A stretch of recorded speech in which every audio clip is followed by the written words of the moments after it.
Greetings, my fellow Fright Fiends, and thanks so much for dropping by the Horror Zone. I hope everyone's doing well. Today's video is going to be another video in this Necessary, Unnecessary Horror Remakes series that I'm doing. Just sort of like I said, these are kind of spontaneous. I did one just recently on Pet Sematary. I talked about the 1989 film and the 2019 remake, and just what I thought about if that remake was even necessary. There will be a link down below to that video if people want to check that one out. For today's video, I'm going to talk about a movie that I have a very different experience with. Now, growing up, like I said in my previous video on this subject, Pet Sematary was in heavy rotation in my house. I loved that film. I saw it at a very young age. It left a huge impression on me. In fact, I saw the movie before I actually read the book, but I had read the source material since seeing that film and watched that film for the last 30 years. So, you know, the remake kind of touched upon a different nerve with me than the one I'm going to talk about today. Now, I was aware of Texas Chainsaw Massacre, of course the 1974 masterpiece directed by the late great Tobe Hooper, written by Kim Hinkle, starring Marilyn Burns, the late great Jim Sedow, Edwin Neal, John Dugan, and of course the late great Gunnar Hansen as Leatherface. I knew about this film, and it's funny, one of the ways I found out about this film was in the movie Summer School. If people remember that film with Chainsaw and Dave, this was their favorite film. And so I knew who Leatherface was and just some of the iconic scenes from this film. I might have seen a couple of things of Leatherface outside of that film. I believe the summer of '86 they had like those cardboard banners in movie theaters showcasing the artwork for Texas Chainsaw Massacre 2, which had come out that summer. That movie was rated X, so I couldn't go see that film. But yeah, I didn't really get into the Texas Chainsaw Massacre movies. I saw all of them growing up. I didn't see the original until I was about maybe 16 years old. But I eventually would come across, you know, the second film. I remember my friends and I were supposed to go see Leatherface, Texas Chainsaw Massacre Part 3, and I don't know why we didn't. Saw Next Generation, which I absolutely hated, and I've never revisited it. I might do that eventually. So when the announcement that there was a remake that was going to be coming out in 2003, I felt very differently about it than I did about Pet Sematary. I had a fantastic experience seeing the Texas Chainsaw Massacre remake that was released in October of 2003. That was a very special year for me, and my best friend Steve and Guillermo took me to see this a week before I got married. So this movie came out. It was directed by Marcus Nispel, of course produced by Platinum Dunes and Michael Bay, starring Jessica Biel, Jonathan Tucker, Mike Vogel, Eric Balfour, the late great Arlie Ermey, and Andrew Bernarski as Leatherface. So I saw this movie in a packed theater with my buddies a week before I got married. I've talked about it before on this channel, but the older I get, and you know, one of my best friends, Guillermo, passed away 14 years ago, and my other buddy Steve moved away. He lives in the Virgin Islands. So the further I get away from those memories, the more important this movie is to me. But I remember seeing this film, not really having a good memory of the original Texas Chainsaw Massacre at the time, and just being in awe of how fantastic this movie was. And I still think this is one of the greatest horror remakes ever made. This movie, why I think this movie is so successful and why I think it was necessary is because at this point, the franchise was just in turmoil.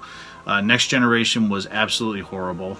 I appreciate Leatherface, Texas Chainsaw Massacre 3, but it's not one I watch very regularly. I do like a lot of elements of it, but again, they had sort of changed up a lot. I think the first two films, even though the second movie is more a black comedy, it just the feel of what that first film was, of what the original Texas Chainsaw Massacre was kind of lost in all of its sequels, in my opinion. And that includes, you know, the ones that have come after this and Texas Chainsaw Massacre at the beginning. This film does not follow exactly the formula of the original Texas Chainsaw Massacre, and I think that's what makes it successful for me. All of the kids in this film, and you're really with them, especially when they pick up the hitchhiker, and I think that's where you see the differences, but you can draw comparisons, but they do it so differently. And the hitchhiker scene in this, I think, is just as compelling in a very different way. Same kind of scenario, but different outcomes, and they both just are haunting. This one just blows me away, and I think Marcus Nispel did a terrific job directing this.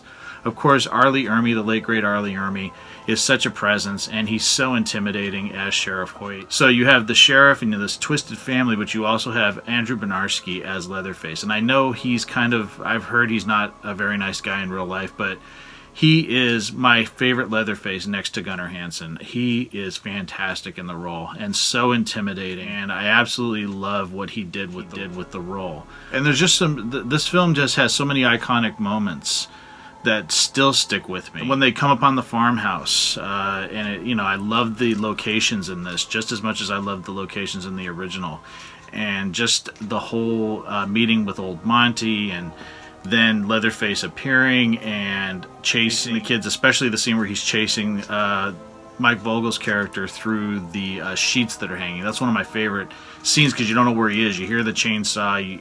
It really just an amazing scene. And just the whole, finale in the slaughterhouse and everything. I love this film. I know it ushered in an era of remakes, most of them being forgettable and cheap cash-ins. But you cannot say that this film does not have heart. You cannot say that this film is not impactful. For me, it is just still a balls-to-the-wall, amazing experience. And because my buddies took me to see this, when I was going, I was opening a new chapter in my life. I was closing, a chapter on being a kid and opening a new one as being a husband. And it means so much to me. Like I said, because of this film, I've grown to love this film. I was really curious about this film because after I had seen this, I wanted to go back and watch the original Chainsaw films, and I rented this one. And I fell in love with this film, and I've grown to love it just as much as the remake. I love both of them equally. They are fantastic films. They are different interpretations of the material, and they both are my favorite films in the Texas Chainsaw Massacre franchise. And yeah, I just wanted to talk about that. Like I said, very different experiences with these films than I had with the Pet Sematary ones, coming from different perspective in my life. And like I said, this one means a lot because of the experiences I had. But I still think it's a kick-ass film, and seeing this in the theater with my buddies was one of the greatest theater experiences in my life. So yeah, I love both of these films equally. I think this is a very necessary remake because it helped reinvigorate the Texas Chainsaw Massacre franchise, which was dead as mid to late 90s when Next Generation came out and was absolute garbage. Like I said, one day maybe I'll be brave enough to revisit that film, but yeah, that movie is absolutely god-awful from my memory of seeing it probably 25 years ago.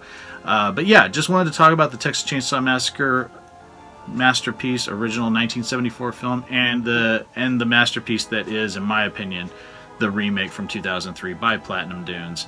Thanks so much again for watching. Let me know what you guys think about both of these films. I'd be interested to hear if everybody else has different opinions. Really love to hear what people think about the remake and if they're fans of the original.